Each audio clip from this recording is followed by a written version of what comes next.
நாம் தவம் செய்யும்போது கையை இப்படி வச்சுக்கிட்டு நாம் ஒரே மனநிலையில் இருக்க போது மன அலை நீளம் குறைஞ்சிக்கிட்டே வரும். அதாவது ஃப்ரீக்குவன்சி என்று சொல்லுவாங்க. குறைந்தபட்சம் ஆல்ஃபா வேவில் இருக்கும், இல்லை தீட்டா கூட வரும் சில சமயம். அப்படி வரும்போது அந்த நுண்ணிய அலை நீளத்துக்கு வரும்போது இங்கே இருக்கக்கூடிய உடலில் உள்ள செல்கள் எல்லாம் மேல் நோக்கி ஒரு விரைப்பு உண்டாகும் உடம்புலயே. அப்போ மனசுல நினைச்சு தளர விட்டு கொண்டா நல்லது. 2-3 தடவை தளர விட்டு கொள்ளலாம். இல்லை என்று சொன்னா தவம் முடிச்ச பிறகு இந்த கை அப்படி வச்சுக்கிட்டே செய்யறமே, அப்படி தூக்கி அப்படி கொண்டு வந்து மறுபடியும் லேசா விட்டுட்டோம்னா அந்த டென்ஷன் எல்லாம் போய் ரிலாக்ஸேஷன் வரும். அது எல்லாருமே செய்யலாம் தவம் முடிஞ்ச பிறகு. நண்பர்களே, இப்பொழுது யோகம் என்றால் என்ன, அதை ஏன் நாம் மதித்து செய்யணும், மனிதனுக்கு அது தேவைதானா,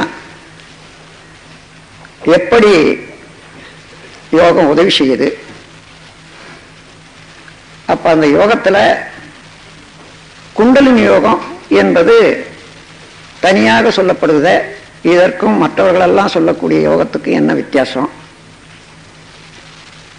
அந்த குண்டலினி யோகத்தை அளிக்கக்கூடிய ஆசான், பெற்றுக்கொள்ளக்கூடிய சீடன், இவர்களுடைய உறவு என்ன, இவர்களெல்லாம் நீங்க தெரிஞ்சுக்கணும். ஓரளவில் குறிப்பேட்டில் இருந்தாலும் நேரடியாக நான் விளக்க வேண்டியது அவசியம். இந்த கருத்தை இன்று ஏற்றுக்கொண்டு அடுத்தடுத்து அதை நினைந்து நல்ல பாடம் செய்து கொள்ளுங்க. இந்த மனிதகுல வரலாறே இதுக்குள்ளாக அடங்கி இருப்பது பின்னால தெரியும்.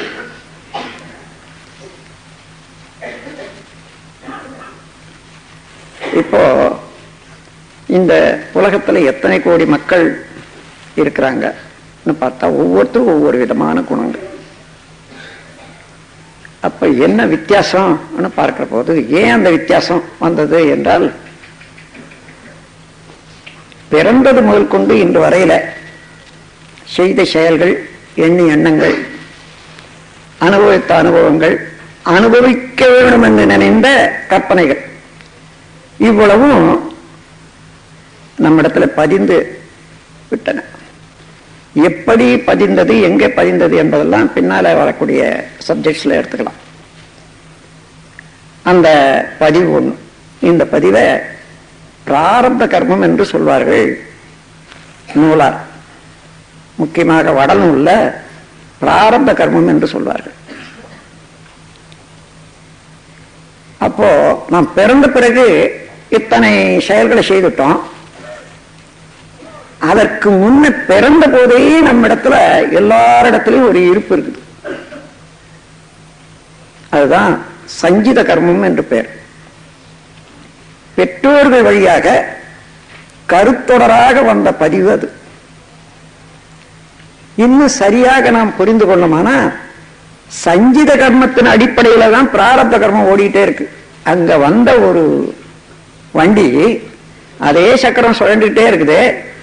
அங்க உள்ள பதிவுபடி ஒன்னு பார்த்தா அதை செய்யணும், அதை சாப்பிடணும், இதை வரணும் என்று முதல்ல இன்ஸ்டிங்டிவ், தானாகவே இயற்கை வேகமாக இருந்து அதன் பிறகு அனுபவித்த பிறகு பதிவின் வேகமாக மாறுது. அப்போ பிராரப்த கர்மத்தை விட சஞ்சித கர்மத்துக்கு அதிக வலிவு உண்டு. சஞ்சிதம் என்றால் அது சமஸ்கிருதத்துக்கும் பொருந்தும், தெலுங்குக்கும் பொருந்தும். மூட்டைன்னு சொல்றது. நீண்ட காலத்தொடராக, அதாவது அப்பா அம்மா அவருடைய கருத்துகளும் செயல்களும் வினைகளும் பதிவாகி அதுதான் நம்ம இடத்துல பிறந்த போதே இருந்தது. அவர்களுக்கு எப்படி வந்தது என்றால் அவர்களுடைய பெற்றோர்களிடம் இருந்தது. இப்படி பின்னோக்கி கருத்தொடராக ஆராய்ந்து கொண்டே போனோம்னா எல்லாரும் போய் ஒரே இடத்துல தான் முடியும். முதல் ஒரு மனிதன் தோன்றி இருப்பானே, அவன் தான் எல்லாருக்கும், அவனும் அவளும் எல்லாருக்கும் தாயாக தந்தையாக இந்த உலக சமுதாயம் முழுவதும் இருக்க முடியும். அங்கே இருந்து செய்த செயல்கள் அத்தனையும் எத்தனை கோடி தலைமுறையானாலும் அங்கே பதிந்த பதிவுகள் மீண்டும் மீண்டும் கருவழியே வந்து அங்கங்கே ஏற்படக்கூடிய வாய்ப்புக்கு தகுந்தவாறு விரிவு பெற்று இயங்கிக் கொண்டே வரக்கூடிய ஒரு பெரிய கதை தொடர் தான் மனிதனுடைய வினை பதிவுகள்.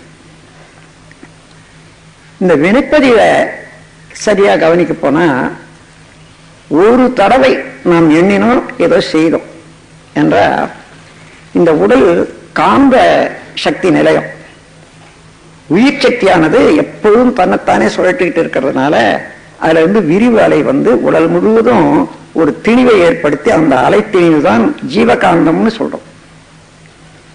அந்த ஜீவகாந்தத்துல இயங்குற ஒரு இயக்கத்துல கை அப்படி தூக்குறோம் பாருங்க. இந்த தூக்குவதுக்கு ஒரு ஆற்றல் வேணுமே இல்லையா, ஒரு சக்தி. அந்த ஜீவகாந்தம் இருந்தாதான் தூக்க முடியும். அப்போ எண்ணத்தினால தூக்கணும்னு நினைக்கிறேன். அந்த எண்ணத்துக்கு இப்போ பிரெயின் செல்ஸ் எல்லாம் அங்க ஒரு கோஆர்டினேஷன் வந்துடுது. அதை தூக்கணும் என்ற போது அதுக்கு ஒத்துழைக்கிறது கை. கை என்பது உறுப்போட உறுப்பு, அதாவது மூளையினுடைய செல்களுக்கு கை ஒத்துழைக்குத. இதற்கு கோஆர்டினேஷன் பேர். அதற்கு மேலாக இந்த கையை தூக்கணும்னு நினைக்கிறேன், தூக்குறேன், சில சமயம் வரமாட்டேங்குது. அப்போ இங்க இருக்கக்கூடிய செல்கள் சில பழுதுபட்டு போச்சுன்னு வச்சுக்கோங்க, சில ரத்த ஓட்டம் இல்லை, அதனால வரல. இது கோஆபரேஷன் இல்லை. செல்களோட செல்கள் சேர்ந்து இங்க இருந்து இதுவரையில உள்ள எல்லா செல்களும் அந்த போலாரிட்டி அமைந்து இங்க அந்த ஜீவகாந்த சக்தி ஓட்டம் இருந்தாதான் அப்படி தூக்குனா கையில வரும். இது கோஆபரேஷன். அப்போ ஒவ்வொரு செயல்லையும் கோஆபரேஷன் ஆஃப் செல்ஸ், செல்களுடைய கூட்டுறவு, உறுப்புகளுடைய இணை செயல்கள், இணைந்து செயல்படுவது, இந்த ரெண்டும் இருக்கணும். அப்படி செயல்படும் போது என்ன ஆச்சு, இந்த ஜீவகாந்த சக்தி அந்தந்த செல்கள்ல ஓடிதானே அது ஒழுங்காக இந்த கையை தூக்குறோம். அப்ப அப்படி தூக்குவதற்கு எத்தனை கோடி செல்கள் இணைந்து இந்த கையை இப்படி தூக்குறோமோ, இப்போ ஒரு லைன் ஆஃப் ஆக்ஷன், ஒரு பிரிண்ட் வந்தது. ஒரு தடவை கையை அசைச்சோம் என்று சொன்னால் அப்படி அசைந்ததுக்கு இயங்கிய இயக்கம் ஒரு பதிவாய் போச்சு. அப்ப மீண்டும் அசைக்கிறோம், மீண்டும் அசைக்கிறோம், பல தடவை அசைக்கிறோம்னா லேசா அசைக்க முடியுது. அதே போலதான் ஒரு டைப்ரைட்டிங் கூட நாம் ஒரு ஏஎன்டின்னு அடிக்கிறோம், அல்லது வேற ஏதாவது 4 எழுத்து 3 எழுத்து அடிக்கிறோம்னு சொன்னா ஒன்று பின்னால ஒன்று அப்படி அடிச்சோம், மறுபடியும் அந்த வார்த்தையை நினைக்கிற போத அந்த விரல்கள் தட்டுது. அப்ப எப்படி இந்த பதிவு தான் முதல் நாளே வராது. அப்படி பார்த்தீங்கன்னா ஒவ்வொன்றும் பதிந்த பதிவு எப்படி உண்டாகுதுன்னா ஒரு லைனே உண்டாகி போகுது. அந்த அதாவது அந்த கோடு மாதிரி எத்தனை கோடி அணுக்கள் சேர்ந்து இந்த அசைவு வரணும். அப்படி ஒவ்வொரு செயலுக்கும் நம்முடைய உறுப்புகளில் உள்ள செல்கள் ஒரு லைனை உண்டு பண்ணிக்குது. சரி, அதே போல பிரெயின் செல்ஸ், எண்ணங்களால பிரெயின் செல்ஸ், எண்ணங்கள், புலன்கள் மூலமாக பார்க்கக்கூடிய கருத்துகள், அத பதிவுகள், அத பிரதிபலிப்புகள், இவைகளெல்லாம் பிரெயின் செல்ஸ் ஒட்டியது. அதுவும் அதே போலதான். இப்போ 5ஆம் தேதி மாலையில ஆசிரியர் பயிற்சி என்று ஒரு எண்ணத்தை போட்டு வச்சோம். எத்தனை தடவை என்னைக்கு நினைச்சாலும் என்ன 5ஆம் தேதி அங்க எந்த நேரத்துக்கு, 7 மணிக்கு அங்க என்றது வருது. இந்த 5ஆம் தேதி என்று சொல்லும் போது என்ன கருத்தை அங்க வைக்கிறோமோ அந்த கருத்துக்கு ஏற்ற எத்தனை செல்கள் மூளையில இருந்து அந்த ஜீவகாந்த சக்தியை செயல்படுத்தி அந்த அணு அடுக்கு ஏற்படுமோ அது ஏற்பட்டு போச்சு. அப்ப மீண்டும் சிறப்பு பயிற்சி, ஆசிரியர் பயிற்சின்னு எண்ணும் போது 5ஆம் தேதி ஆளியாரு என்ன அங்க போகணும், இப்படிதான் போகணும்னு அவ்வளவு வருது பாருங்க. இத அந்த தொடர் இயக்கங்க. அப்படி ஒவ்வொரு செயலும் ஒவ்வொரு எண்ணமும் நம்மிடத்துல பதிந்து விடுகின்றன. பதிந்த பிறகு என்ன, எப்பொழுதுமே நம்ம உடல்ல உயிர் இருக்கிற வரைக்கும் ஜீவகாந்தம் உற்பத்தி ஆகிட்டே இருக்கும். உற்பத்தி ஆனது ஒரு தேக்கத்துக்கு, அதாவது கெப்பாசிட்டி இருக்குது நம்ம பாடியில இவ்வளவுதான் இருக்கணும். அது 2, ஒன்னு நேச்சுரல் கெப்பாசிட்டி, இன்னொன்னு அக்வயர்டு கெப்பாசிட்டின்னு சொல்லலாம்.